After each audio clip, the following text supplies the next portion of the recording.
Bismillahirrahmanirrahim. Insinyur Soekarno pernah berkata, "Berikan aku 10 pemuda, niscaya akan kuguncangkan dunia." Maka alangkah bahagianya Insinyur Soekarno karena satu dari 10 pemuda yang dimaksud telah berdiri di hadapan bapak-bapak semua. Assalamualaikum warahmatullahi wabarakatuh. Waalaikumsalam warahmatullahi wabarakatuh. Alhamdulillahi rabbil alamin. Wabihi nasta'inu ala umuri dunya waddin. Ashhadu an la ilaha illallah wahdahu la syarikalah. Wa ashhadu anna Muhammadan abduhu wa rasuluh. Allahumma salli ala Muhammad wa ala alihi wa ashabihi ajma'in, amma ba'd. Dewan juri yang amat kami hormati serta hadirin yang dimuliakan oleh Allah Subhanahu wa taala. Pertama-tama, marilah kita panjatkan puji dan syukur kita atas kehadirat Allah Subhanahu wa taala yang telah melimpahkan kepada kita kenikmatan sehingga kita dapat berkumpul di tempat yang berbahagia ini.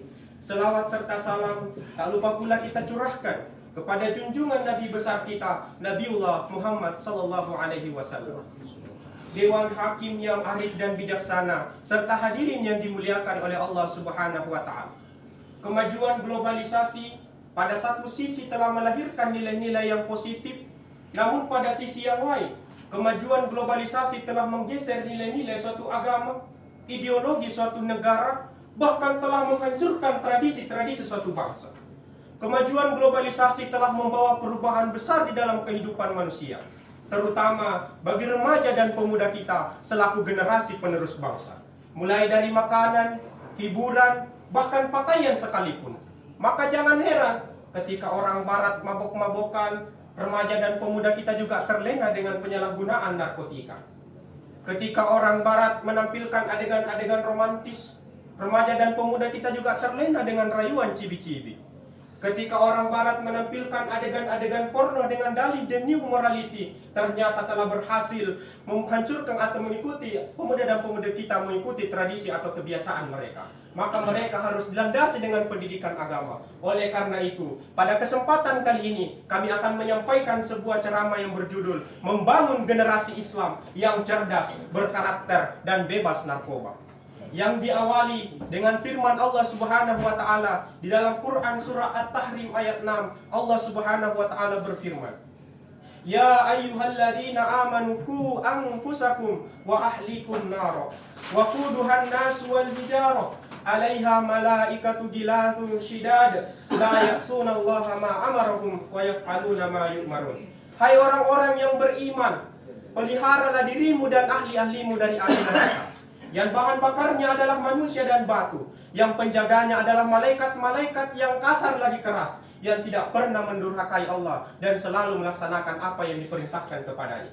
Di dalam ayat ini diawali dengan kata amar atau perintah, yang kemudian terangkai dalam kalimat ku anfusakum wa ahlikum nar. Jagalah dirimu dan ahli-ahlimu dari api neraka. Lalu siapakah ahli di dalam ayat ini? Para ulama sepakat bahwa ahli di dalam ayat ini adalah anak dan istri. Dewan hakim yang arif dan bijaksana serta hadirin yang dirahmati oleh Allah Subhanahu wa taala.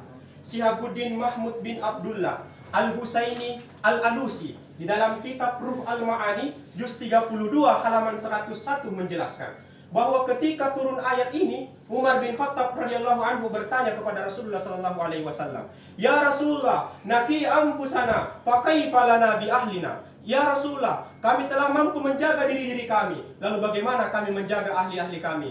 Maka kata Nabi, perintahkanlah terhadap yang Allah perintahkan kepadanya, dan tinggalkanlah terhadap apa yang dilarang oleh Allah kepadanya. Dewan hakim yang arif dan bijaksana serta hadirin yang dimuliakan oleh Allah Subhanahu wa taala. Sekarang ini bangsa Indonesia krisis moral, krisis akhlak, dan krisis nilai-nilai agama. Karena dianggap belajar agama kurang tren lah, kurang gaya lah, dan kurang pengalaman. Padahal justru sebaliknya, kalau orang tidak belajar agama, maka orang tersebut akan kelebihan gaya, kelebihan tren, dan kelebihan pengalaman. Inilah yang kita takutkan. Di zaman modern sekarang ini, orang harus pandai-pandai memilih pendidikan yang terbaik untuk dirinya, sebab zaman semakin modern dan serba teknologi. Kalau tidak didasari dengan pendidikan agama, boleh jadi moral dan akhlaknya rusak. Suka mabok-mabokan, suka berjudi, suka mencuri, dan lain sebagainya. Sebagai orang tua, janganlah berprinsip bahwa belajar agama itu akan ketinggalan zaman. Karena justru sebaliknya, semakin hari zaman semakin modern. Maka semakin hari pula orang tua harus mendidik anaknya dengan pendidikan agama. Apalagi di negara kita ini sudah dipengaruhi oleh budaya-budaya barat, sehingga pergaulannya pun seperti orang barat, berjalan seperti orang barat, berbicara seperti orang barat, bernyanyi seperti orang barat, bahkan berpakaian pun seperti orang barat, sehingga aurat diobral kiri kanan. Padahal kita tahu bahwa budaya-budaya barat yang masuk ke negara kita tujuannya ingin menghancurkan agama Islam. Orang-orang kafir pernah berkata, jika ingin menghancurkan agama Islam, tidak perlu. Jika ingin menghancurkan agama Islam, maka cukup mempengaruhi pergaulannya dan cara pakaiannya seperti orang barat. Jadi biar dia katakan dirinya beragama Islam, tetapi moral dan akhlaknya bukan orang Islam. Dewan Hakim yang arif dan bijaksana serta hadirin yang dimuliakan oleh Allah Subhanahu wa taala. Karena keterbatasan waktu, mungkin sampai di sini ceramah yang sempat kami sampaikan pada kesempatan ini. Kami tutup dengan pantun ambil cucian di rumah Desi. Cukup sekian dan terima kasih. Assalamualaikum warahmatullahi wabarakatuh. Waalaikumsalam warahmatullahi wabarakatuh.